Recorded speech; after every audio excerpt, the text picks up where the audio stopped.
hoy a José Gregorio, que significa solidaridad, entrega, un hombre bueno, en una Venezuela llena de conflictos, de odio, y entonces hace falta tener mensajes de paz, de comprensión de lo que somos los venezolanos.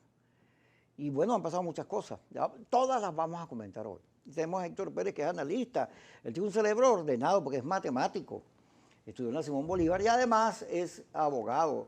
O sea que tú eres un hombre de estudio. Sí, sí, como no. Pero eres un muchacho, ¿tú tienes qué edad? Yo tengo 36. Eres joven, Sí, eres joven. joven. No me quiero meter con las edades porque hasta hace poquito yo era lindo y bello, pero bueno. Fíjate lo siguiente, vamos a comenzar con Chile. Hoy hice el programa de radio con Chile porque fíjate, los venezolanos creemos erradamente, es una deformación de estos procesos de polarización que hay en el mundo, de las redes y sobre todo de la campaña americana que los ha acentuado. Sí. Bueno, los venezolanos creemos que el mundo gira alrededor de Venezuela. Es más, el universo todo, como Galileo Galilei descubrió que no. Y entonces lo llevaron y lo metieron en la Inquisición, casi lo matan y tuvo que arrepentirse. Pero pongo el ejemplo de Galileo Galilei porque hace falta Galileo Galilei para explicar que el mundo no gira alrededor de Maduro, que lo que ocurre en Chile o lo que ocurre en Bolivia no es que Maduro mandó una gente o tiene un plan, el Foro de San Pablo, y el mismo plan para tomar a Estados Unidos. ¿Te acuerdas que cuando mataron a George Floyd, que el policía le puso el pie en la garganta y lo asfixió, dijeron que ese era Maduro? Pues hay que decir a los venezolanos que no, que el mundo es diverso y hay distintas realidades, solo que, digamos, esta tendencia a la polarización, blanco, negro, izquierda, derecha, evita que uno vea la complejidad de los procesos. A mí me parece que Chile, Piñera, que es un hombre inteligente, es la derecha inteligente, correcto, popular. Cuando empezaron a las protestas muy fuertes, porque esto ocurrió antes de la pandemia, porque se planteó el tema educativo. ¿Tú te acuerdas que Bachelet planteó que la educación fuera un servicio público, porque allá es costosa la educación? Y empezaron a salir todo tipo de problemas porque Chile era una especie de burbuja. Había gente que vivía muy bien, pero una enorme cantidad de chilenos vivían muy mal. Una desigualdad profunda. Una desigualdad muy fuerte. Además es un país que no es como Venezuela, donde las clases sociales tienen todos esos prejuicios que tienen cuando tú divides a las sociedades en clases sociales. Y uno que se cree mejor que los demás. Sí. Entonces eso se expresa. En esa enorme votación, el país completo votó por un cambio. Además, salir de la constitución de Pinochet, de la dictadura, eso tiene mucha lógica. Pero en Venezuela yo leía Pablo Aure, secretario de la Universidad de Carabobo, un hombre inteligente, diciendo que ahora Chile iba a caer en manos del chavismo y de la izquierda, porque la semana pasada, ¿te acuerdas? Unos videos donde quemaban una iglesia, ahí vienen los comunistas. Sí, una capilla cayendo. Sí, y como Trump dice que todo el mundo es comunista, Mafalda es comunista, el Papa es comunista, tú eres comunista, Yesenia es comunista, todos somos comunistas. Todo el que piense es comunista, pues Chile ahora en manos de comunismo. Pero resulta que eso no es así. Dame tu impresión. Bueno, tú lo has dicho muy bien, hay un fenómeno ahorita que es yo le llamaría el venezolacentrismo, ¿no? Que es que todo gira alrededor de Venezuela. Y bueno, yo creo que los procesos históricos que se están dando en los continentes, en el continente, especialmente en América del Sur, son procesos, digamos, autónomos. El proceso de Chile tiene su génesis, pues tiene su origen en una constitución que nació bajo una junta militar, digamos que tiene ese sello, ¿no? El sello de una dictadura. Es una constitución con la que los chilenos de alguna forma tuvieron que adaptarse, digamos, tuvieron que aceptarla, una constitución impuesta. Hay que recordar también que fue llevada a un plebiscito con muchas irregularidades, donde no estaban dadas las condiciones. Bueno, en medio de una dictadura ninguno tiene condiciones, ¿no? Pero bueno, al final la sociedad chilena, digamos que la aceptó, pero ese sello que viene arrastrando desde hace años, bueno, ya digamos que era hora, la población estaba, digamos, hastiada y era hora de un cambio, pues. Entonces son procesos autónomos, ¿no? Yo pienso que no tiene absolutamente nada que ver, no hay ninguna influencia del Foro de Sao Paulo, este foro que ha sido denunciado como el todopoderoso en la región del continente, ¿no? Parece que es el foro que pone y saca presidentes, parece que es el foro, digamos, que genera movimiento y genera, digamos, situaciones de conflicto para que los presidentes caigan. Es simplemente, digamos, una tontería, una tesis alocada, y es un pensamiento, es lo que explica el pensamiento radical, ¿no? Centrar todo en Venezuela, centrar todo en el anticomunismo, cuando realmente son procesos propios de los países. Lo que está ocurriendo en Chile, bueno, tendrá su final de forma autónoma. Ajá. Pero fíjate que yo te decía que Piñera, en vez de agarrar, aunque en los videos que yo he visto se denuncia la represión y muy fuerte, anoche mismo la gente celebró la calle a celebrar y le tiraron a los carabineros. Sí. Pero eso que ocurre, digamos, donde hay manifestaciones hay gas lacrimógeno y policía y cosas de esas, ¿no? Sobre todo cuando hay provocaciones, cuando hay gente que le interesa llevarlas por un lado o para el otro. Pero lo interesante de Chile es que Piñera abrió juego.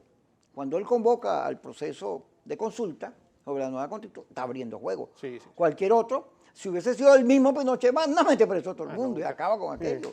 Pero no, él entiende que Chile debe moverse porque la política se mueve. Fíjate, Bolivia, acaban de dar los resultados finales.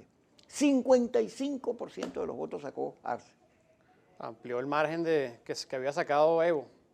Que por cierto, bueno, hubo una denuncia ahí de Almagro que yo diría que con esto quedó un poco en ridículo, ¿no? Hay que decirlo, digamos, en su contexto, pues.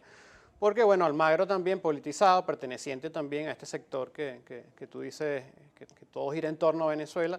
Almagro uno lo escucha día a día y es el secretario general de la Organización de Estados Americanos y bueno, todo su discurso está centrado en Venezuela. Pareciera que no hay más problemas en el continente, pues. Entonces él se apalancó en un informe, yo soy estadístico, ¿no? El informe desde el punto de vista estadístico estaba, digamos, amañado, no tenía ninguna rigurosidad. Incluso Francisco Rodríguez y el Centro Económico para el Desarrollo, creo que se llama la institución que él coordina, había desmontado también esa tesis de... ¿Y el Washington Post? El Washington Post, sí, por supuesto. Pero bueno, tú lo has dicho bien, Piñera es un hombre inteligente, él entendió que este proceso tenía que darse, venimos de meses de protestas en Chile, protestas muy fuertes, algunas sí, con episodios de violencia que hay que condenarlo, porque yo creo que no es necesaria la violencia para lograr los propósitos. Recordemos también que este plebiscito de Chile para el cambio de constitución había sido también prometido por Bachelet. Entonces hay que entender que todas las cosas se están dando en su tiempo. Pues Bachelet no pudo lograrlo en lo que fue su última gestión presidencial, entendió que no era el momento y fíjate, fue a Pinochet, un hombre de derecha, ¿quién lo diría? Pero un hombre abierto, un hombre inteligente, que ha permitido que este proceso fluya, pues. Vamos a ir al corte, pero antes vamos a ver un video porque Estampas, que a mí me recuerda a María de Pavón, quien la dirigió durante mucho tiempo, la gran revista de los consumidores venezolanos, cumple 67 años. Y entonces se preparó aquí en el canal un video para celebrarlo. Y yo, como quiero mucho a María, voy a verlo para recordarla. Analizando, fíjate lo que está ocurriendo en el continente. Yo creo que tiene mucho que ver con los cambios que el mundo está reclamando después de que algún día pase la pandemia. Hay una discusión por todos lados. Y en Latinoamérica el aspecto social siempre ha sido determinante. Bueno, porque vivimos en nuestros países cuya característica fundamental es la conflictividad y las dificultades para lograr el desarrollo. Sí. Aquí cuesta un pollero, ¿no? La conflictividad permanente, la lucha por el poder. Estos políticos nuestros que todos quieren reelegirse. Latinoamérica tiene una historia de reelecciones y de conflictos producto de eso, porque hay generaciones que se represan. Sí, y por supuesto, y produce hastío. Si Evo Morales se hubiera ido tranquilo después de 14 años de gobierno, pues no hubiese pasado todo esto. El primer problema está allí, que Evo quiere repetirlo. Quiere repetir, y además la manera en que lo hicieron. ¿Te acuerdas? Estaban dando la votación y después se paró todo y apareció él con 10%. Entonces luego aparece la OEA, el informe de la OEA, que no era un informe riguroso, bien riguroso, sino por el contrario, era tendencioso, porque resulta que la oposición de Bolivia se preparó para el fraude. ¡Ah, hay fraude! Entonces vamos a salir a la calle. Cuando vieron un gesto, salió todo el mundo. Y producto de eso, bueno, cae el gobierno de Evo Morales. Correcto. Ahora, después que la señora Áñez agarró el poder, fíjate que yo ahí creo que está ¿por qué vuelve el MAS al poder? Bueno, porque la señora Áñez, en vez de hacerlo de Piñera, abrir juego, la señora Áñez se dedicó a perseguir a todo el mundo. Es más, aquí en Venezuela, producto de lo que estamos hablando, yo leí varios analistas que decían un diputado de 20 de Venezuela decía, no, es que debieron en Bolivia suprimir el partido, meterlos presos, inhabilitar a sus dirigentes. Fíjate qué cosa, ¿no? Él dice lo que le hacen aquí, lo que se denuncia en la oposición que le hacen aquí, él lo pide para allá. Eso es un demócrata un poco insólito. Inédito. Inédito, sí. Pero lo cierto es que se produce una votación mayor todavía, porque en Bolivia tiene unas características para que la gente entienda que no es Venezuela, que la población indígena es fundamental para la política. Y la población indígena le retiró el respaldo a Evo cuando Evo perdió el referéndum y prometió que no iba a ir a la elección. Ah, entonces tú te la das de... Pero después salieron a pelear pidiendo elecciones. Correcto. Ahora, hay gente que dice, no, ahí viene otra vez el comunismo, viene la izquierda, los marxistas-leninistas, porque ganaron también en Argentina. Y pareciera que esa simplificación no permite observar ni siquiera lo que pasa en Venezuela. Porque ahora tenemos troncistas. ¿Usted se da cuenta que tenemos troncistas? ¿A qué crees tú que se ve un fenómeno que un señor como Trump? Entonces hay unos venezolanos que dan la vida por Trump, dicen que Trump nos va a salvar, cuando a los venezolanos nos va a salvar solo los venezolanos.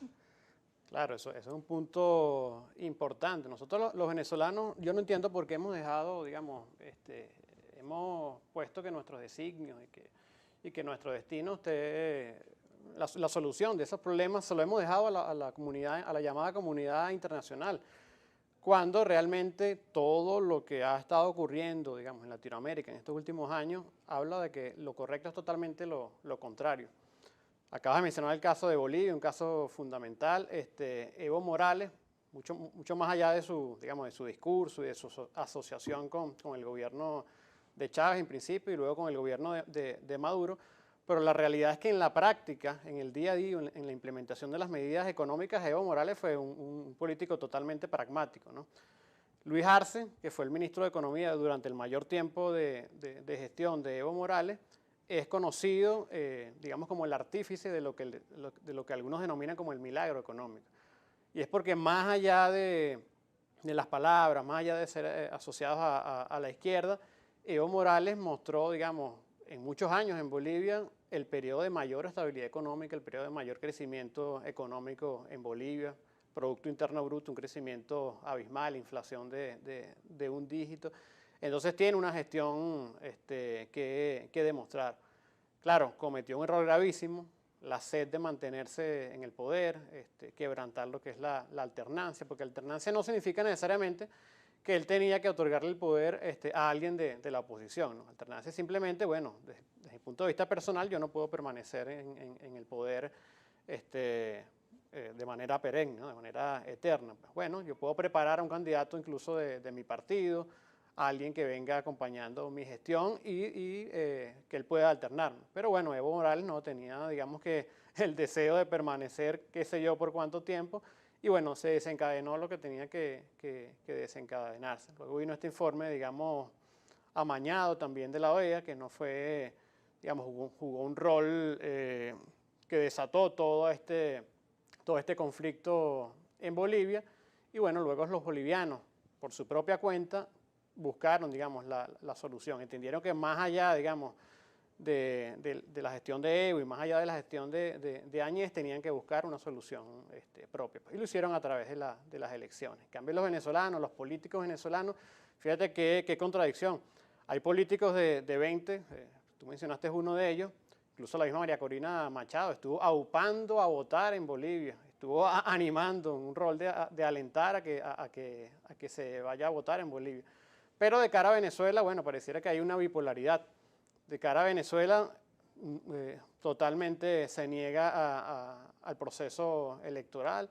Entonces hay una grave contradicción, y yo creo que esa contradicción que está ocurriendo en la oposición venezolana es la que tiene este juego, digamos, trancado.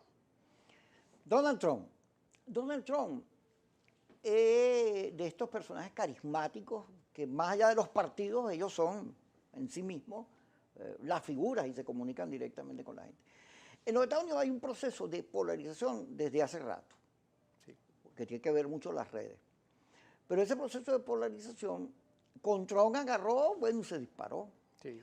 Porque en primer lugar las redes simplifican, como imagínate tú, portales, noticias, todo lo que hay en las redes, se simplifican y Y en la simplificación, bueno, agrupan a la gente entre buenos, malos, negros, blancos, y cambian.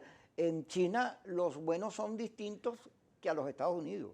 O sea, ellos van moviendo. Pero en todo caso, el señor Trump llega al poder con la mayoría blanca, no como Obama, que llegó producto de alianzas sociales, de minorías, negros, sí, blancos, homosexuales, etcétera. Sectores que pedían se les reconociera mayores derechos. Y eso se ha ido afianzando porque en las ciudades ganan los demócratas y en el campo ganan los republicanos. Entonces los republicanos se han ido obligando ellos mismos a ser más y más conservadores para poder atraer ese tipo de votación. Y los demócratas más liberales, porque las ciudades son centros de debate, discusión, bares, salidas nocturnas, películas, intelectuales, etc. Y esta característica está acentuada en esta elección. La gente dice que los debates, los dos, los ha ganado Biden. Pero hay la creencia de que puede ganar Trump porque al final pasó lo mismo con Hillary. Vamos a hablar de eso cuando regresemos. Vamos al corte y ya estamos con ustedes. Toda la política, a veces logramos que la gente entienda que hay variedad de opciones, que no es blanco y negro el mundo, correcto, ni las realidades. Entonces, fíjate los Estados Unidos. Los dos debates los ha ganado Biden. Me dice un amigo mío, Simón García, que hay gente que sostiene que el comando de Biden se preparó para estos debates. Cuando Kennedy y Nixon, ese debate le dio la victoria a Kennedy, porque Nixon lució sudoroso, fuera de foco, sí, y en cambio Kennedy pulcro y con ideas claras. 5 millones de electores cambiaron de idea de votación. En la elección de Hillary Clinton y Trump, 63 millones sacó Trump, 66 Clinton. Imagínate que un debate es lo que puede hacer. Entonces se prepararon, hicieron que Biden se equivocara en las cifras, que metiera la pata, o sea, lo fueron como escondiendo, como un gallo tapado. Y sí, cuando llegó el debate resulta que el hombre agarró y le dijo payaso, lo batuqueó y le ganó los dos. Sin embargo, hay la creencia de que al final los votos electorales, el sistema puede favorecer a Trump, aunque yo creo que no tiene nada que hacer porque la ventaja es muy grande. Y luego el tema pandemia ha sido, ¿cómo es?, el Waterloo para Trump, porque ha metido la pata. Inclusive llegó a decir que había fraude por los votos en correo, y cuando se dio cuenta que 60 millones de personas ya habían votado por ahí, fue y votó, para que no le dijeran nada. ¿Qué crees tú que va a pasar? Bueno, fíjate que hay que marcar una diferencia entre el Trump oficialista, por decirlo así, el Trump que está ejerciendo como presidente de Estados Unidos, y el Trump outsider de hace 5 años. Hace 5 años Trump era un candidato outsider, yo creo que eso lo ayudó bastante. Se está enfrentando a Hillary Clinton, que bueno, que venía de toda una trayectoria política, además, digamos, venía como vicepresidenta del gobierno de Barack Obama, y siempre desde el lado de la oposición, siempre desde el lado, cuando uno está en la denuncia, digamos que es un poco más fácil, ¿no? Tienes algunas ventajas, porque puedes limitarte a denunciar, no tienes que defender, digamos, una gestión. El Trump de ahora es totalmente distinto. El Trump de ahora, él pretende jugar, a seguir ese juego de outsider cuando ya tiene 5 años de gestión como presidente y cuando tiene, digamos, unos resultados muy pésimos, perdón, con respecto a la gestión del COVID-19. Entonces, yo creo que lo que ocurrió hace 5 años también, desde el punto de vista estadístico, ahí hay lo que se llama, digamos, el voto oculto, ¿no? O el voto a temor, que es cuando tú no estás, aunque te hacen una encuesta, tú internamente sabes por quién vas a votar, pero, digamos, no te atreves a reconocerlo, justamente por la presión que puede haber en un determinado contexto social, que fue algo lo que pasó con Trump. Trump era muy acusado por los medios de supremacista. Había mostrado, bueno, ciertas también tendencias sociales fuertes, racistas, y en ese entonces mucha gente que se sentía identificada con Trump no se atrevía a decir que estaba con él. Pienso que ahora el contexto es muy diferente. No creo que Trump pueda, digamos, recortar esa brecha que tiene Biden. En este caso Biden es el candidato opositor, y creo, tal cual como tú también lo piensas seguramente, que el resultado final va a ser una victoria de Biden. Ahora, si gana Biden, ¿qué pasa en Venezuela? Bueno, si gana Biden, para algunos se le cae el mundo, ¿no? Para algunos sectores que están apostando, digamos, todas sus esperanzas en el gobierno de Trump. Pero ¿cuál va a ser la realidad? Mira, la realidad es que nosotros como venezolanos, es lo que siempre hemos resaltado, tenemos que buscar nuestras propias soluciones. Entonces, si gana Biden, para mí debería ser más bien un punto de aliento para que la política, para que este sector político que ha apostado todas sus esperanzas en Trump, oye, desarrolle estrategias nuevas, cambie, digamos, ese modo de pensar y busque alternativas y desarrolle un proyecto político, pues, que sea capaz de aprovechar esta gran mayoría de venezolanos, que somos más del 70%, que estamos en desacuerdo con este gobierno, pues, y que queremos participar en este proceso que se avecina y derrotar al gobierno en las urnas, ¿no? Que es como se desencadenan todos los proyectos políticos, como ocurrió con Bolivia, como ocurrió en Chile con esta constituyente. Ahora fíjate, la política que se mueve y da sorpresa, la política no es lineal. El Guaidó, el equipo de Guaidó, el G4, está llamando una consulta, que uno dice, bueno, o sea, no vas a elecciones, pero vas a una consulta que, digamos, por la manera en que está hecha, la data, la cosa, pues, no participa el gobierno, pues, forman parte más de la propaganda que de la solución, pero en todo caso están en su derecho. Ahora, Leopoldo López aparece en la embajada, aparece en España. Entonces con la familia. A mí me dicen que el jueves tomaron Chacao, y que parece que la fuga ocurrió el jueves.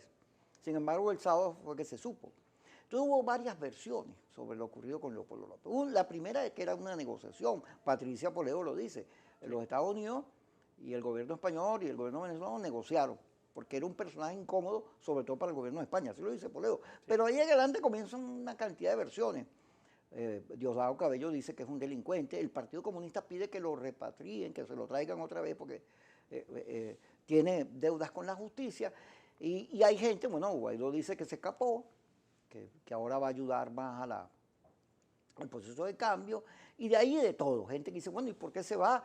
Pusieron el video de Lilian Tintori por todos lados donde dice, él no se va a ir nunca, lo pusieron como 100.000 veces como para decir todo lo contrario. Lo cierto es que Leopoldo ahora está en España, y yo me decía, oye, pensar en una negociación me cuesta. ¿Por qué? Porque si la elección americana ya la semana que viene se resuelve, ¿por qué no esperar a que ocurra? Y si ocurre el triunfo de Biden, lo sueltas y bueno, sirve para abrir juego. ¿Por qué esperar ahorita? Sobre todo Leopoldo, que es considerado por el gobierno como el enemigo número uno, pues, por la radicalidad. Y todo el mundo sabe que toda esta cosa que ocurrió, los 60 países que apoyan a Guaidó, los Estados Unidos, que todo eso es obra de Leopoldo, eso no lo armó Guaidó, eso lo armó Leopoldo López, que es un político duro de matar, como Bruce Willis. Sí. Entonces, me costaba entender la negociación, sin embargo, está rodando por todos lados, porque no hay nada más fácil que escaparse de una embajada. Tú te sales con el carro del embajador, que es considerado como parte de su patria, de su país, y ya está ahí, eso con un carro negro, lo metes en la cajuela, lo pones atrás. Sí. Lo cierto es que Leopoldo está en España. ¿Servirá o no servirá para la causa de Guaidó? Porque al final de cuentas, si Leopoldo armó todo eso que armó, estando preso o en la embajada, ¿cómo será libre? ¿Qué crees tú que va a pasar con Leopoldo López? Eso me lo va a contar cuando regresemos, porque nos vamos al corte.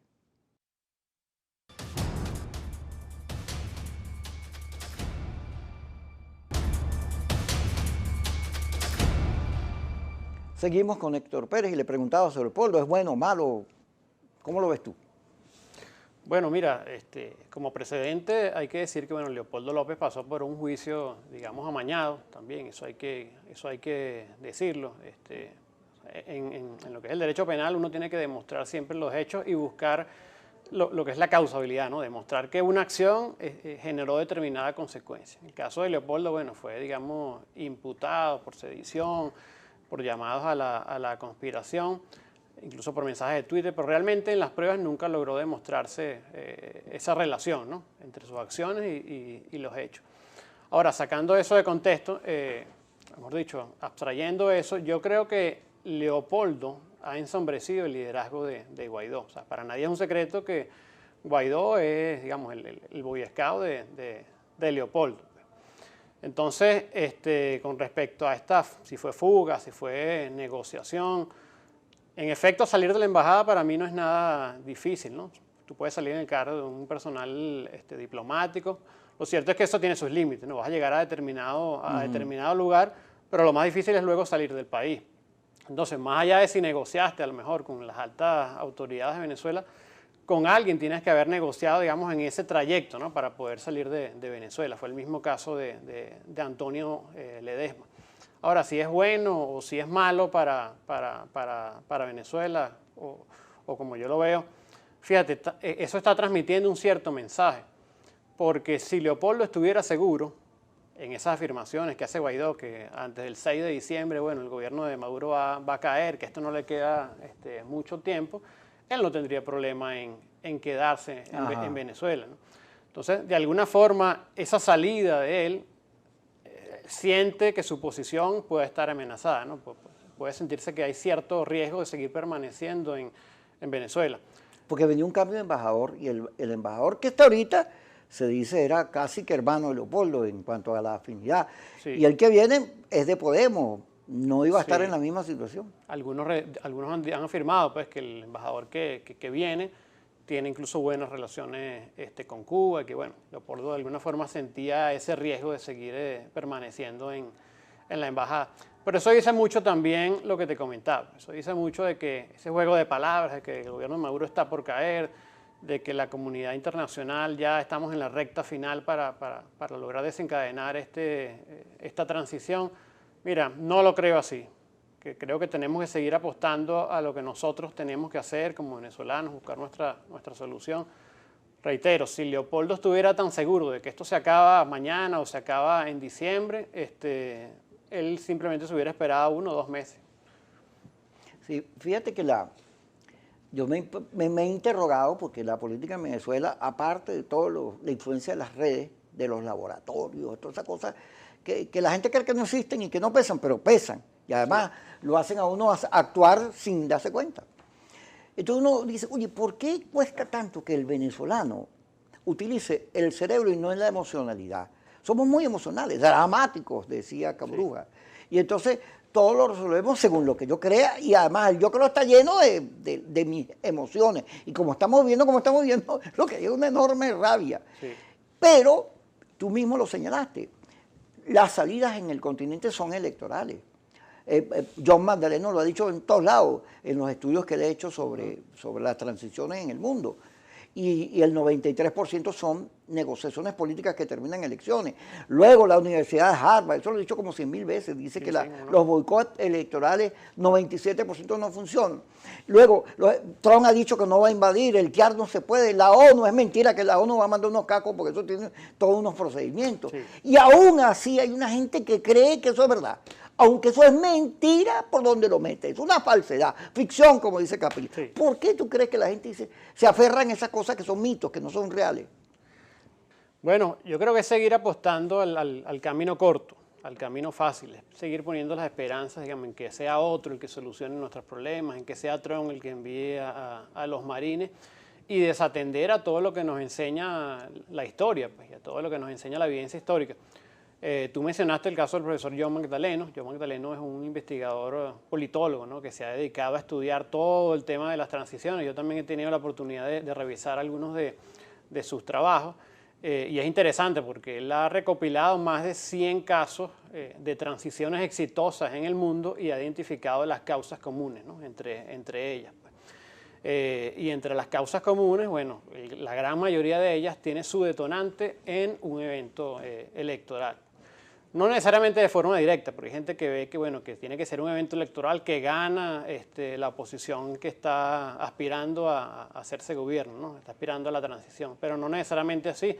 Puede ser de forma directa o de forma indirecta. A lo mejor tú pierdes esa elección, pero esa elección, digamos, te dio una cuota, un margen para poder negociar más adelante, como fue el caso de Polonia. El caso de Polonia fue un caso muy interesante.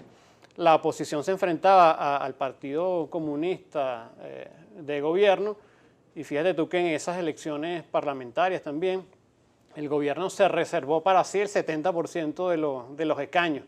Dijo, este 70% no me los toques, estos son míos. Y nada más estuvieron en juego el 30%, digamos, de los escaños parlamentarios. Allá la oposición pudo haber dicho, mira, en esas condiciones lo que me estás planteando tú es un disparate, yo no voy a ir a esa elección. Pudo haber apelado a falsos lemas de dignidad, tú sabes. Pero no, bueno, ellos entendieron que esa era la realidad, que era una realidad difícil, pero entendieron, mira, tenemos eso o no tenemos nada, y el poder hay que irlo construyendo. Ese 30% que estaba en juego, bueno, ganaron ese 30% y eso les permitió más adelante, bueno, poder seguir negociando, poder seguir presionando hasta que se logró una transición exitosa. Pues. Así mismo fue en Chile y así mismo ha sido en los casos que reseña el profesor Magdaleno. Fíjate, sobre el tema del voto. El único país del mundo enloquecido que teniendo 80% de los votos dice yo no voy a votar es este. Sí. Porque el cuento es que en las revisiones que uno hace de la historia, en todos los países donde hay gobiernos autoritarios no se le pide condiciones, porque el gobierno autoritario se caracteriza por no darlas, sí, precisamente por utilizar el poder para mantenerse en él. Y la gente va y hay una épica, como la hay en Bielorrusia. La gente pelea, se faja, y la mayoría siempre se impone. Aquí, después de 21 años, pero además, yo lo digo a cada rato, desde 1958 hasta nuestros días no ha habido fractura militar, ni Chávez ni Carmona. Y entonces, pasó todo lo que pasó el 30 de abril en la autopista, dice Trump lo que dice, pasa todo lo que pasa, y lo que está demostrado es que la salida esa rápida, eso por ahí no es. Cada vez que vas a procesos electorales, alguna alcaldía, gobernación, vas ganando, obteniendo triunfos, y por la otra vía solo hay derrotas. Claro, el venezolano quiere salida urgente porque vive una situación muy difícil, sí, pero resulta que el camino más corto es el más largo, y el más largo suele ser el más corto. Vamos a hablar de eso, porque ya me están haciendo señas que vayamos al corte. Leopoldo López. Ajá, ¿por qué? Ayer hubo un simulacro. Y el simulacro, yo vi colas de gente en unos puntos y en otros no tanto. Sí, sí vi mucha gente de rojo, es decir, el gobierno se empeñó en movilizar su gente. Y otra gente muy común. Pero lo cierto es que el simulacro lo que demuestra es que ahí están las máquinas, está listo, pues. Sí. Que va a haber elecciones, a menos que haya alguna otra cosa complicada o alguna planificación que cambie eso. Pero las elecciones van a ir. Y las elecciones determinan, y el simulacro lo demuestra, que la posibilidad de que gane el gobierno es muy alta. Porque tú mismo, no es que el gobierno necesita hacer trampa, yo lo he venido diciendo. Es verdad, hay que luchar por las condiciones, pero si tú te pones a ver, aquí han venido rectores, todo el mundo a decir que las condiciones que hay ahorita son las mismas que se pidieron en Dominicana. Eso lo han dicho ellos, no yo. Y entonces, sin embargo, a pesar de eso, tú te abstienes porque insistes en salidas que dice la iglesia, ¿dónde está la ruta? ¿Cómo es que entonces el discurso de la salida rápida se convierte en verdad? ¿Dónde está la ruta para demostrar eso?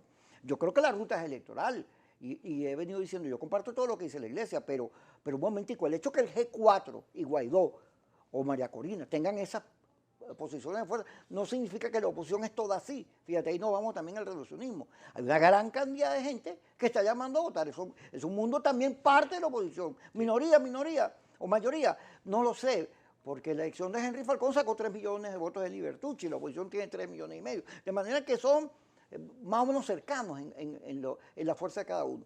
Ahora, la ruta electoral es la ruta que está en la historia, es la ruta de la épica, luego tu voto es tu opinión, tú luchas porque se te reconozca el voto, pero aún así estamos en una división, segmentación, donde el gobierno, mientras esto se procede así, tiene que garantizar el gobierno. Es así. Yo creo que es un círculo vicioso, porque, digamos, cuando tú te empeñas en que la salida no es electoral, y no movilizas, no generas una organización, no generas, digamos, una plataforma política para ir a unas elecciones, y al final te ves obligado, bueno, como que te empujaron, como que vas empujado, como fue el caso, digamos, de las elecciones de gobernadores y de las elecciones municipales, y bueno, obtienes esos resultados que no son ventajosos, es decir, 20 alcaldías para el gobierno, 3 alcaldías para la oposición. 5, perdón, gracias por corregirme. Pero obtienes, digamos, un resultado, digamos, que no es ventajoso, entonces luego viene la frustración. Y esa frustración te lleva a ese círculo vicioso de entender y de concluir, digamos, apresuradamente que entonces la salida no es electoral. Pero no te sientas a reflexionar y a pensar qué fue lo que desencadenó ese resultado, ¿no? ¿Por qué no obtuviste la aspiración a la que estabas apostando? Bueno, fue justamente por esa división, porque siempre la oposición ha estado contaminada, digamos, por un sector cizañero, ese sector que va sembrando, tú sabes, la semilla de que los que apostamos a la solución electoral, bueno, somos unos colaboracionistas, somos unos comunistas, somos unos extrema izquierdistas, cuando simplemente somos personas que apostamos, bueno, a la realidad que está allí, a la realidad tangible. Aquí en Venezuela, las victorias que ha obtenido la oposición desde que comenzó todo este proceso han sido electorales. Cuando hemos apostado a la vía electoral, cuando nos hemos organizado, bueno, ahí está la reforma del 2007, está el proceso del 2015. Fíjate tú, esa campaña del 2015 es bien interesante porque, a mi entender, no ha habido campaña más donde se haya presenciado un mayor abuso en el uso del poder público y en el despilfarro de recursos públicos por parte del Estado que esa campaña de la Asamblea Nacional en el 2015. Tú recordarás, bueno, que Maduro regaló miles de vehículos, taxis, tabletas a los muchachos en las universidades, bolsas de alimentación, es un ventajismo absoluto por parte del gobierno. Pero aún así, la oposición logró consolidar una victoria. ¿Por qué? Bueno, porque desde el principio estuvo la meta y la determinación de ir a un proceso electoral, estuvo la organización, se contó con testigos y la victoria fue arrolladora. Estamos hablando de 2/3 de la asamblea fueron conquistados. Ahora fíjate, Héctor, todo parece indicar, yo no le veo señales de que esto vaya a coger para los lados. No veo cómo Guaidó va a cumplir eso de que el 6 de diciembre le va a estar en el frente. No lo veo, pero bueno, no me voy a meter en eso. Todo parece indicar que Maduro va a seguir en el gobierno hasta que la oposición descubra cómo volver a pegarse y a tener racionalidad. Pero el gobierno tiene un proceso por dentro, fíjate. Todas estas incisiones que le han salido, estas protestas en la calle organizadas por los propios grupos chavistas, estas acusaciones que hace el Partido Comunista, que Maduro es de la derecha, colaboracionista, ellos viven lo mismo. Luego la ley, esta antibloqueo, tiene una, si tú le metes lupo, ahí pareciera estar pensado que vienen unos cambios, que vienen unas variaciones, que el gobierno se va a mover hacia China, es decir, hacia el capitalismo productivo que ese país escogió como ejemplo, hacia el mercado. Sí. Aún cuando están disimuladas y todo, porque al final la ley no la puede discutir nadie, no la habla nadie, todo está muy agarrado, ahí hay señales de que viene un cambio, una variación, porque en política el que no se mueve se lo lleva la corriente. Es así. ¿Cómo lo ves tú, la ley antibloqueo? Mira, la ley antibloqueo, digamos, tiene algunas disposiciones que te dan a entender que, bueno, que va a haber una apertura por parte del gobierno en cuanto a lo que han sido, bueno, las empresas que fueron nacionalizadas. Tiene algunas señales, pues, que dan a entender que algunas de esas empresas pueden ser sometidas a revisión para un proceso de privatización o por lo menos para lo que es dividir, digamos, la participación, dándole una mayor participación al sector privado. Pero bueno, la ley antibloqueo tiene, digamos, un tufo de origen que es su inconstitucionalidad, ¿no? Y ninguna ley que surja, digamos, en un contexto de ilegalidad, es una posición personal. Yo sé que hay analistas que se van más por lo pragmático, ¿no? Y le dan todo el apoyo por esto que comenté al principio, pero a mi entender una ley que nazca en ese contexto no va a ser buena para Venezuela. Entonces yo lo que recomendaría al gobierno es manteniendo esas disposiciones que tiene la ley, esas bondades que puede tener para, digamos, aprovechar los recursos y las potencialidades de nuestras empresas con la compañía del sector privado, pero bueno, que revista esa ley también de la legitimidad que ¿Debería ser llevada a la nueva Asamblea Nacional? Debería ser llevada a la nueva Asamblea Nacional. Y bueno, salvaguardando derechos fundamentales. Pues hay una disposición de la ley que, a mi entender, mira, tiene que ser de forma inmediata revisada, ¿no? Y es esa que contempla que el presidente de la República puede desaplicar leyes. O sea, eso es digamos, es grotesco, ¿no? Eso es remontarnos a cuando ni siquiera teníamos Estado de Derecho. Hay un principio que es el principio de legalidad, donde el presidente está sujeto a lo que la ley le permite. Sí. Gracias, Héctor, por estar con nosotros. ¿Cómo te sentiste en tu debut como analista? Bueno, no, buenísimo. Gracias por la oportunidad. Y sí, es la primera vez. Esperemos que esta experiencia me ayude a desenvolverme mejor. ¿Cómo no? ¿Cómo no? Importante que te metiste en la complejidad de lo que hay, además soportándote en lo estadístico, en el derecho, en lo que tú eres como persona, como profesional. Así es. Gracias. Bueno, no, vale, gracias, Kiko.